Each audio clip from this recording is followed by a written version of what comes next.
You're listening to the Meet the Farmers podcast with me, your host, Ben Eagle. Please remember to subscribe to the show wherever you are listening.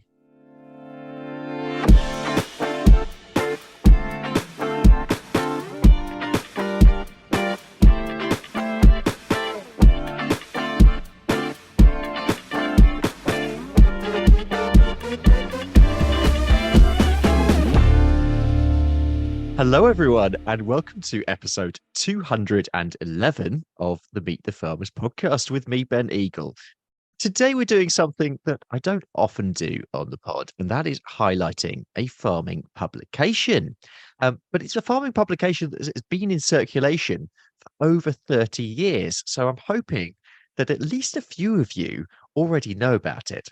My guest today is publisher and former dairy farmer, Mike Donovan, who may be better known to some of you as the editor and founder of Practical Farm Ideas magazine. Now, the magazine is published 4 times a year and it features leading edge innovations developed by farmers and engineers, which can be used as inspiration for its farmer readers. So bang on, right for you guys, I'm hoping. Mike launched the magazine in 1992, and since then he's covered everything from min-till to biogas plants, semen to robotic milking, and mobile handling to implement innovations, often long before these became at all mainstream on farms. Mike started his career as an editor at the Economist Intelligence Unit before moving on to the Financial Times. He had a farm upbringing, however, and did a degree in agricultural economics, so farming was never far from his life and interests. In the late 70s, he and his wife left their home in London for West Wales, where he became a dairy farmer, and this is where his real interest in practical and machinery innovations was kickstarted. The rest, they say, is history, and we're going to be going through some of that today. Since February 2017, I should just say that he's also been the editor of Direct Driller magazine. Mike, welcome to Meet the Farmers. Thank you for coming on. How are you doing? How was your weekend? How was your weekend, and how's your week going now? Well, it's going pretty well. I mean, the weather's good, isn't it? And we get enough rain, and we get too much on some hours. Yeah, it's fine, and health remains relatively positive anyway. So that's a good thing. Good. I'm glad. Let's dive straight in by going backwards, I suppose. Your grandfather had a farm in Oxfordshire. He did. So you grew yes. up with that context. So can you take me back to that time and some of your memories, and I suppose how that influenced your life growing up? Well, it was very formative, really, because you're on a farm. He was a tenant farmer. He had 300 acres, 2 men. He grew Proctor, which is a variety of malting barley, and cattle down by the Thames. It was idyllic. It was absolutely wonderful. A house with electricity. Well, when I was a kid, there was no electricity, and then he put a generator in, and we had electricity, or he had electricity in 2 rooms. I never bothered to, and he only put it in really to watch Wimbledon. And so you get to drive tractors and move cattle around, and you get interested in it. And so anyway, I did that, and then a year on a farm outside Oxford with a really, a completely different year. This was hard work with a man who had a tenancy on, I think, 3 farms that were all adjoining, 700 acres, a load of barley beef cattle and that kind of thing, and a 40 cow dairy herd. So I learned a lot. There, and then went to Reading. Brilliant degree. I would recommend agricultural economics to anybody. You've got the sort of the interest and the hands-on interest of agriculture, but then the sort of the training of looking at things or looking at life from an economic point of view, you know. And grandfather's farm was tenanted, as I said, and so that went back to the estate when he died, and I used the economic side, really, I suppose, and worked for the EIU for quite a few years and enjoyed it immensely. Then went to the FT and thought that it was all going to be the EIU squared, as it were, but actually it wasn't at all. I mean, I didn't mind it, but it was nothing like as exciting or as fun as EIU was. Terrific fun. Can you remember just a few examples of some of the stories that you would have been covering then?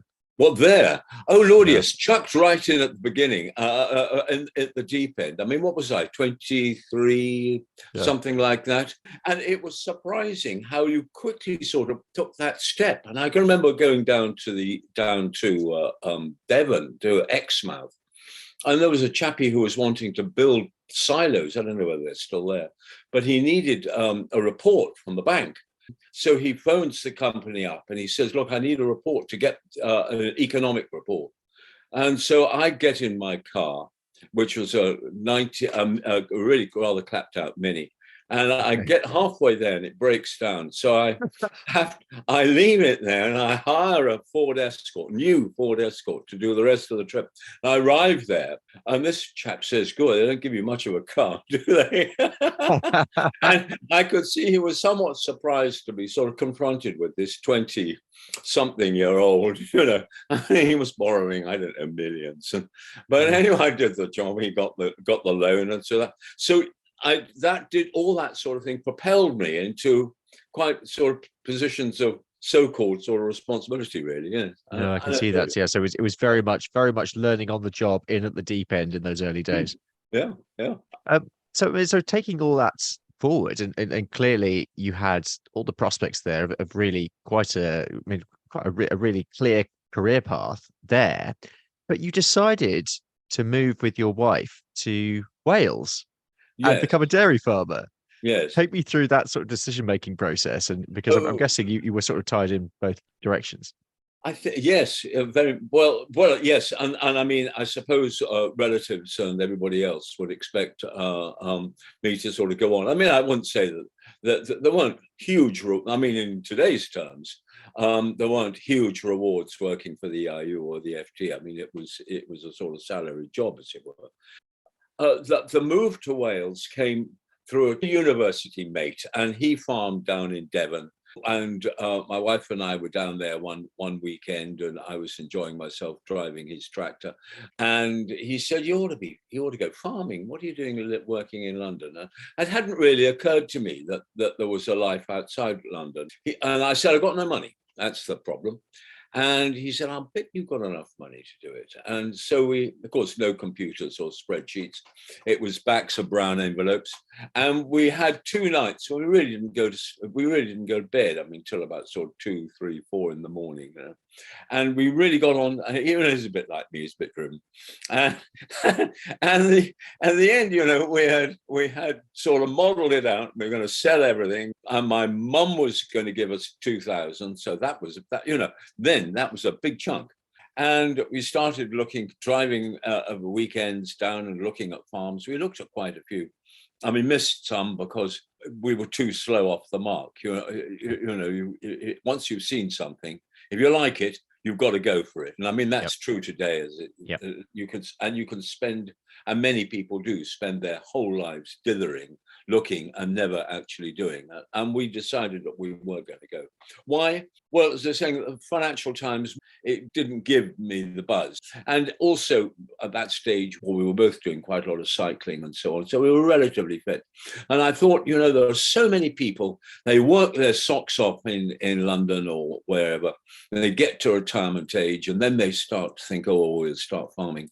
But they're really physically not, I mean, the London life doesn't necessarily, I mean, it's not all bad, but I think in the 60s and 70s, there weren't the gyms and all that kind of thing weren't so popular. I think people thought I was pretty crazy cycling to work. The whole thing gelled quite quickly, and we found this farm, a wonderful little place, 52 acres on the side of a hill facing north, went up to 600 feet at the top. Some of it a bit steep, but he had 22 cows, and he was an Italian prisoner of war, because in Newcastle Emlyn there was a big prisoner of war camp. A lot of them would go out and work on local farms, you see, and then I don't know whether they'd be locked up every night or whatever. Anyway, and he decided to stay on, and he bought this patch of bracken and thorn, and sort of dilapidated. Sounds highly productive.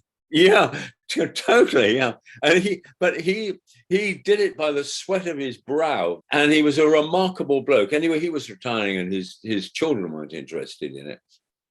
And so I said, I mean, I like the farm, I'd buy it, but only on condition that I could buy the 22 cows.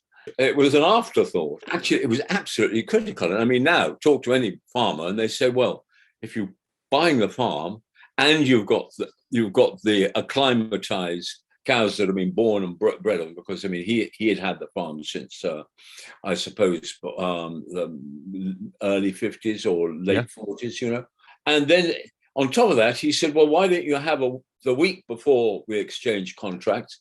There's a spare bedroom here. You can come and stay with me and I can show you how Wow. to do it. Well, Fantastic. I mean, some people are lucky. They fall on their feet, I guess I'm one of them. And there I was. And of course, I mean, at the end of the first month, I had a milk check. And I hadn't sold anything. I mean, Yeah. apart from milk. I was going to make more milk the next month, and the next month, and the next month, and it was terrific. Yeah, it was, and of course the moving. I can't tell you. I mean, from a lifestyle point of view, a house in London W4 with traffic up and down St Albans Ave the whole time, to a place where if you looked really hard, you could see at night, you could see the lights down on the next farm, That was it. It was just, staggering. This episode is being supported by our primary sponsor, A-Plan Rural.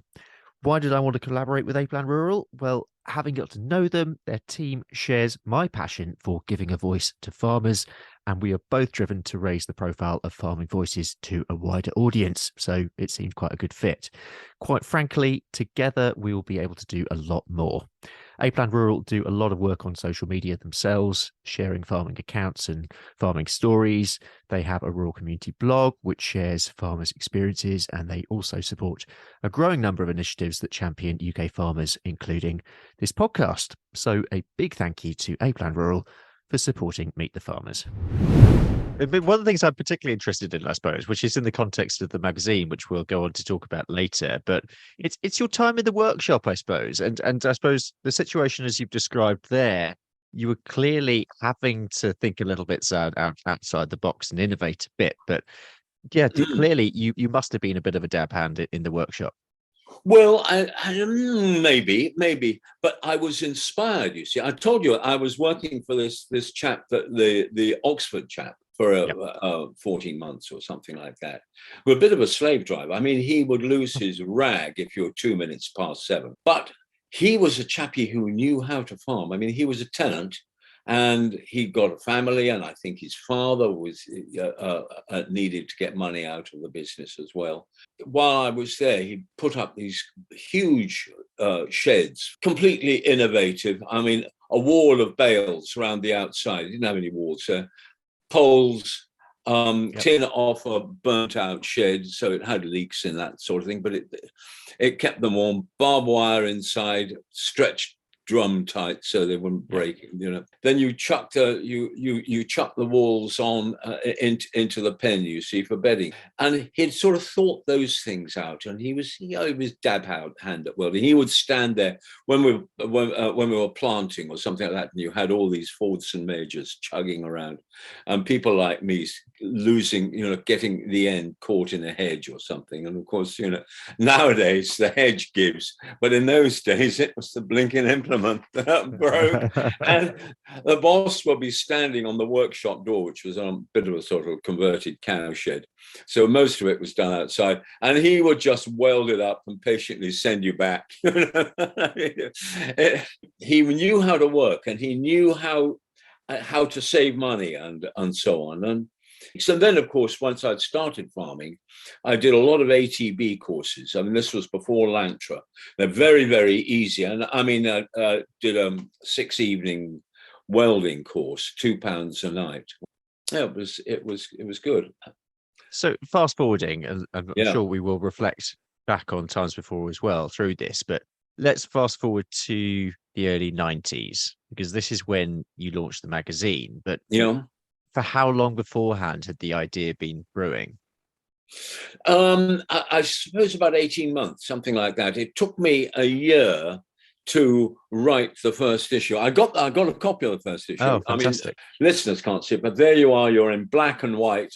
Issue spring 1992, volume 1, number 1. You know, I did that. I started that because I'd made a grass aerator. I don't know whether it was the first in the country, but it was before they were made commercially, you know, out of an old Vicon Olympus trail mower. They were 8 foot wide. I didn't need anything more. I wasn't farming, you know, to scale, as it were.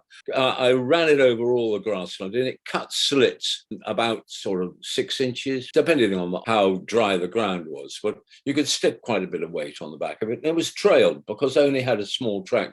And so I could pull on a reasonably flat land. I could pull that with an International B275, which is what, 40 horsepower maybe. Nice little light tractor. You can't see where it's been. And I did that, and I also made some all singing, all dancing cattle penny, which you could move up, which was inspired by the Oxford farmer. Took it down to the Bath and West show and stayed in this fabulous bed and breakfast. Wow, the manor house. It was wonderful. And they let me come and and it was all on a crappy old car trailer. They said, no, you know, put it down there, that's fine, you know, put it out the way. And yeah, they gave me a prize at Bath and West. But the great thing about it, I met so many people because, you know, they're all and it didn't matter whether you came first or last. That wasn't the thing. It was meeting the people. And then this one chap, he came up and he said, do you know this magazine Farm Show? It was an American magazine. Of course, I didn't know about it. And he said, oh, I get Farm Show. It's bloody amazing. No advertising. And of course, there was not much advertising. Well, there was advertising at the FT, but no advertising with the EIU. And so I put 20 quid or 10 quid into an envelope and I sent it off to Minneapolis, thinking and thought, well, I don't know. A magazine came back. Welcome to as a subscriber. I didn't know how much it was going to cost. You know, I just put a note in the post. They probably thought, well, okay, we'll give him a bloody subscription. I subscribed. And I looked at it, and within 2 days, I said, look, this is what the British farmer needs. He needs something. I mean, it's not his entire reading, but what he needs is a way of sharing ideas. I got in touch with them and I said, well, what about a Farm Show Europe, you see? And they had thought long and hard. They said, well, we didn't know about that. You know, you got your different laws and you got your different taxes and so on. You know, it could get difficult, but we'll help you.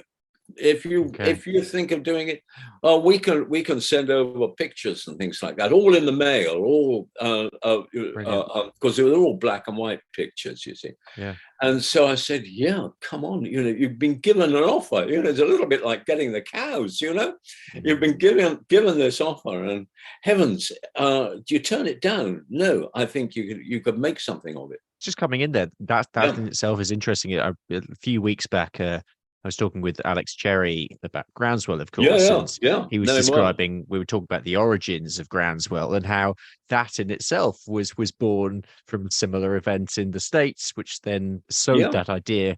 And that's how groundswell began as the no-till event in its early days. So it's interesting, in this particular case as well, seeing that influence from over in the States. Oh, it was, and of course, the other really attractive thing about it was that they're legally obliged to do this in a magazine. They've got to give all the names and addresses of the culprits and so on who do it, but they also have to give a circulation and sales figure. Figure. What do you think the sales figure for Farm Show was at that time? Gosh, I wouldn't even be able to put a figure on it. You wouldn't be able to guess it, but if I said 720,000, you would say, what? That's exactly what I'm thinking. Yeah, but that's what it was. Well, of course, there are, millions of farmers there, and there are millions of people who are involved in farming. They may not have a farm, but, they got a tractor at the yard, or they just like tinkering. And Americans love tinkering, whereas in Britain, don't think it is. Our DNA is find an expert, pay over. Or preferably 2 or 3 experts if you can. Yes. Anyway, but of course the thing is, it took me a year to do this one, but I was then sort of contractually obliged to do 4 a year. So it took over my life, really. Meet the Farmers is brought to you by Rural Pod Media, the only podcast production agency to specialise in the rural sector.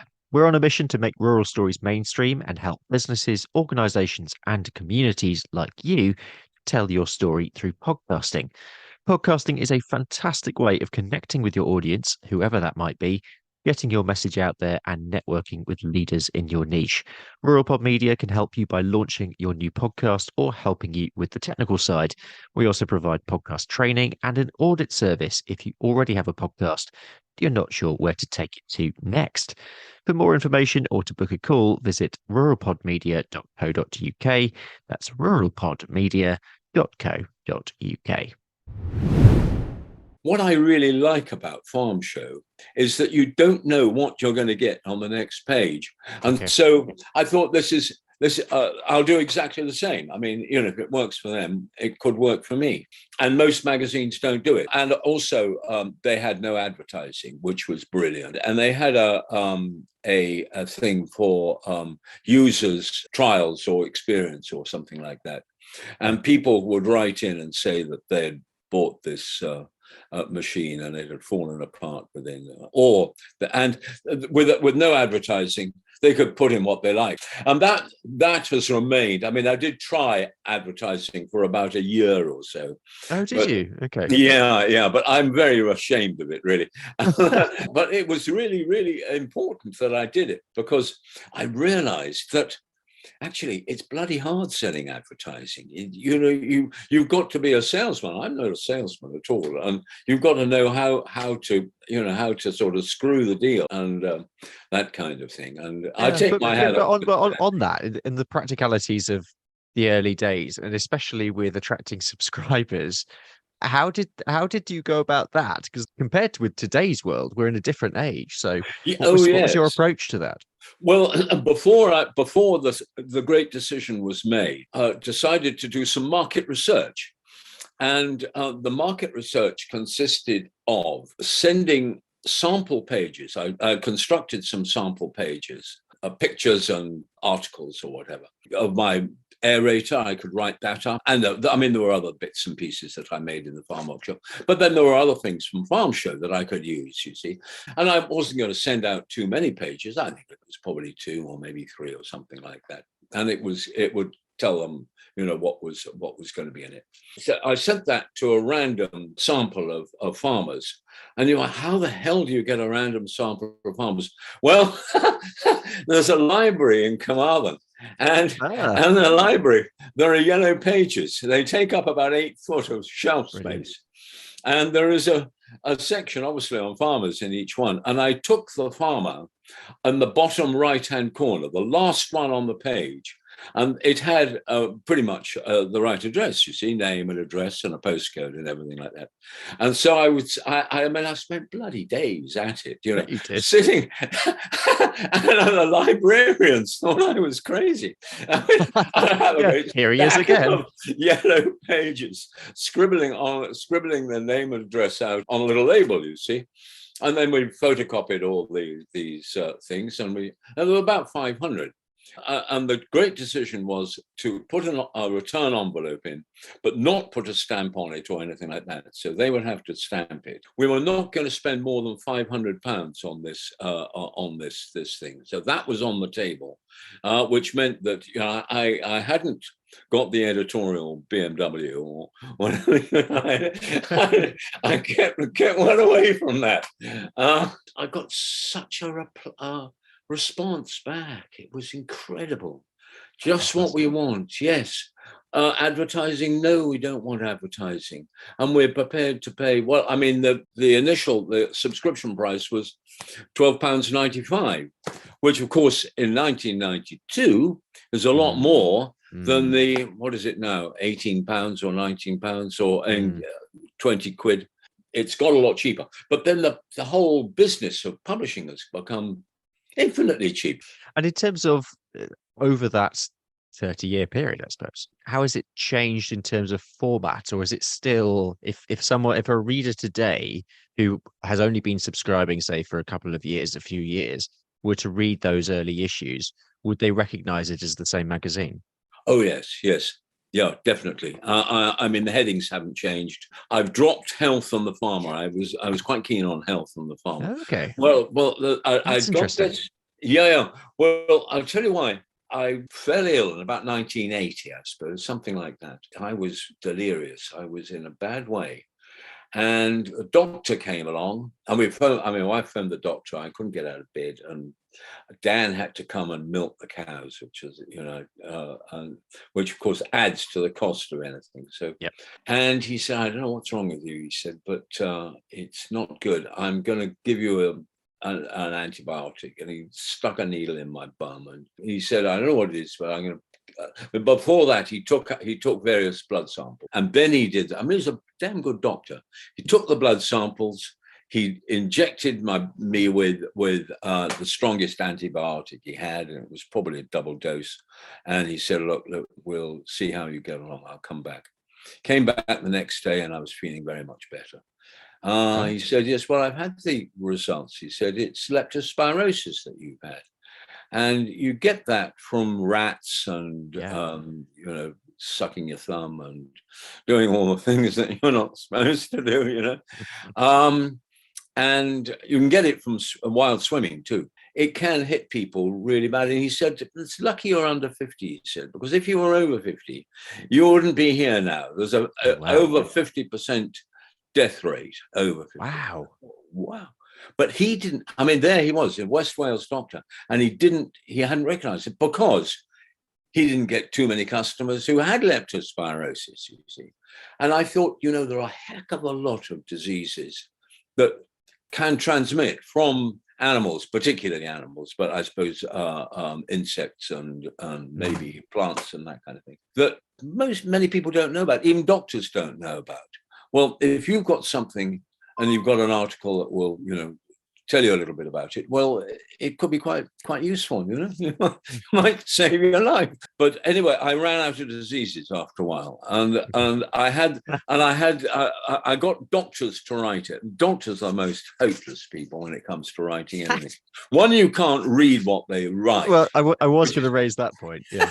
yeah. And the other thing, they do it. They submit their stuff about a week after press day. I mean, they're absolutely diabolical.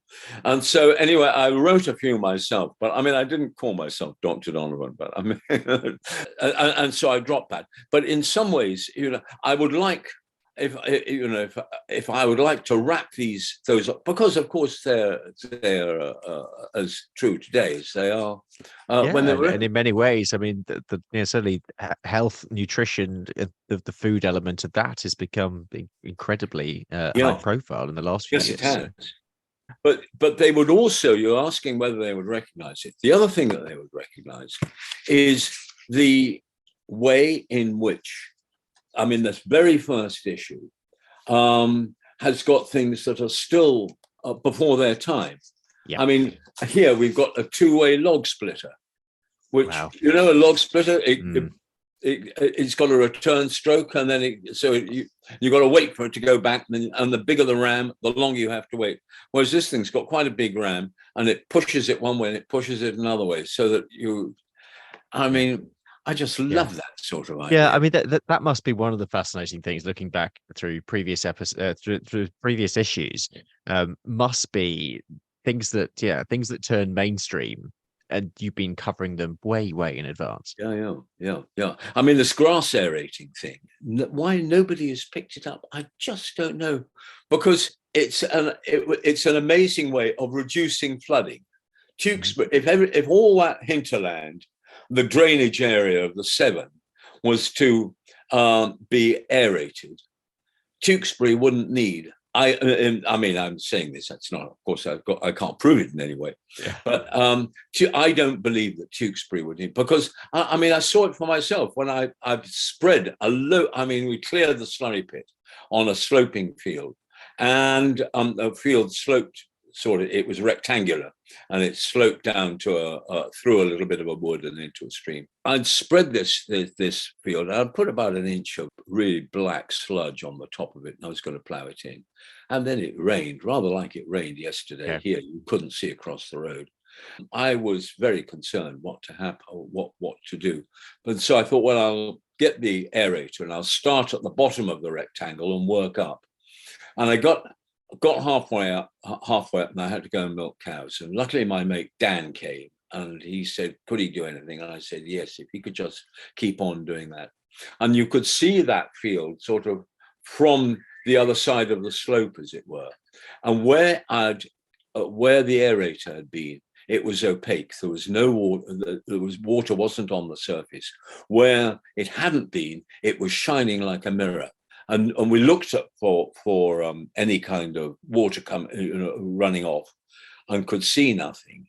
But of course, it keeps on raining.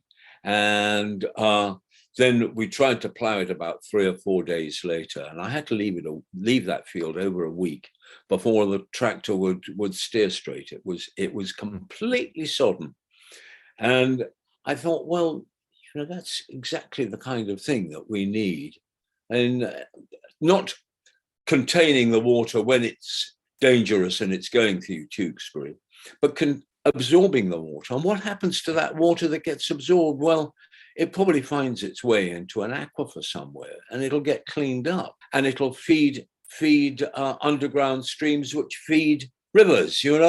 I'm amazed that it's not. But anyway. But I mean, that's just one example. I mean, and there must be many for you. But I mean, some of your highlights over the years in terms of stories and innovations.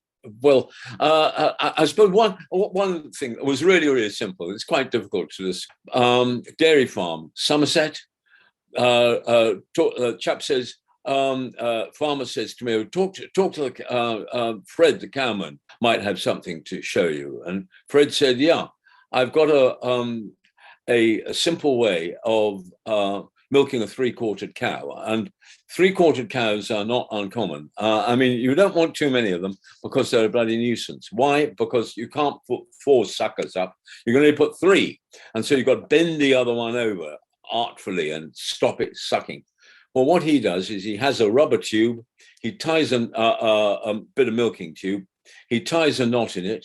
And he pulls the unit bit, the shell thing off. Yep. Pulls that off. One end of the tied rubber goes onto the milk line. The other one goes into the pulse thing. Job done. Another simple thing: a reversing camera stuck in the back of your combine, so that it looks ahead, and you think that it will be covered with dust, but it isn't. You can see how the corn's flowing through the combine. I mean, great on an old combine, or somebody who's a little bit worried. I mean, there are millions of 40 or so in each issue. So, Yeah, completely. Yeah. In the usual way. What do we say now? Read the magazine, everyone. Well, yes, because I mean, it's mounted to this huge thing. It's about 26,000 pages. Of editorial that I've written. I mean, it's quite a feat. Yeah. Just a little more about our primary sponsor, A-Plan Rural. They provide bespoke insurance cover for farms and estates. This could be for anything from tractors and machinery to a new exciting diversification venture. So for more information, visit aplan.co.uk/rural. That's aplan.co.uk/rural. I suppose turning to today, what are the innovations that you're writing about now that you think might become more mainstream in future? Led on the line now. Golly, yes. Not innovations necessarily, but certainly there are obviously things that are going to become more mainstream. And one of them, I think, is crimping corn.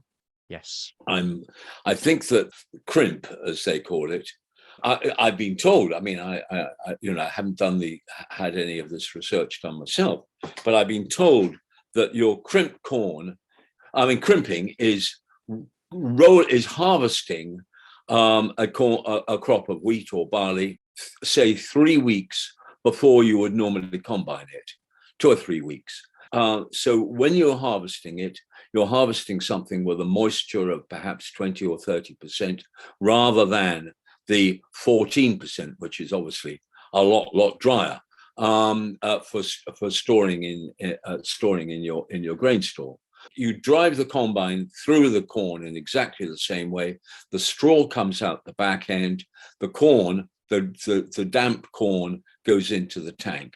The tank, you empty the tank, that goes into some airtight thing, and you can tip it into perhaps a narrow silage clamp that is 6, 8 foot, 10 foot, 15 foot wide, rather than the 40 or 50 foot wide that you would normally have for silage.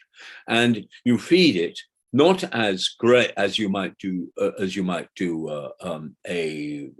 corn or silage, or a silage type thing. It's got a huge potential there, high protein, high energy, and you feed it as a concentrate. What are the advantages of crimp? Well, you're getting a combine out 3 weeks early. So if you've got 1,000 acres and you're doing 200 acres of crimp, you've only got 800 acres that you are for your mainstream harvest. You've got your high value feed. You've got relatively high value straw, because that, again, it needs drying. You can't bale it straight away. You might need to turn it on, but it's got a good feed value. And I mean, particularly now, people are talking about fiber. I mean, we used to think, oh, fiber, oh, that's the last thing we want. We want protein. What's the?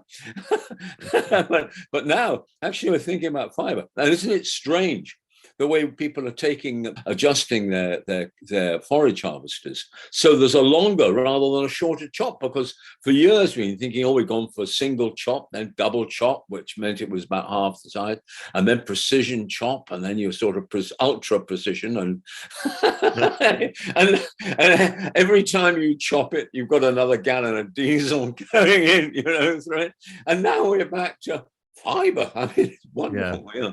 So in terms of taking all this forward, where does the magazine go from now? I mean, it's got such a deep heritage now. You've got a dedicated readership. Where does it go now? Well, I don't want it just to sort of fizzle out. I am looking for somebody who can take over. Somebody in there, younger than me, and I'm getting old a bit, but somebody who's interested in writing, somebody who's interested in farmership. And I mean, there are loads of people around. And I mean, rather like in the same way as the Italian farmer gave me a week's tuition, as it were, without sort of saying, oh, well, that's going to cost you £200 or £2,000, or anything like that. I would be, I'd be on hand and would be very interested in doing. But does it need to be somebody in journalism? I don't think it does. It could be.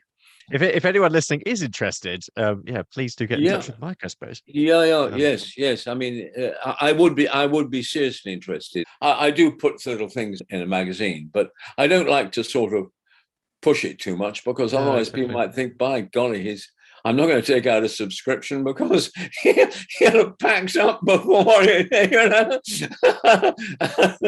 Well, let's hope it has a long future ahead. I'm sure. Yeah, I'm sure it will. I'm sure it will. Yeah. Mike, this has been fantastic. Thank you. And I think I love these episodes where we're able to actually reflect back on that longer term. What we have with the magazine here is that heritage, but also it's your rich experience before that, which is all fed into that. But I mean, one of the things that I draw out of this conversation as well is almost linking back to your experience way back in Oxford.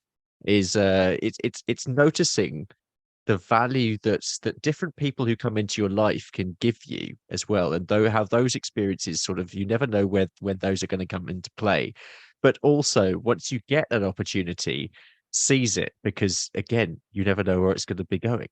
So thank you so much for telling us the story of the magazine and your background. Before you go, I'm not going to let you get away without answering the last two questions that I ask everyone when they come on the show. They're both very broad. And the first one is, if you have a message for the public, any message, what would it be? That my message to the public was, be kind to farmers. They're nicer than they look. They're very, very genuine.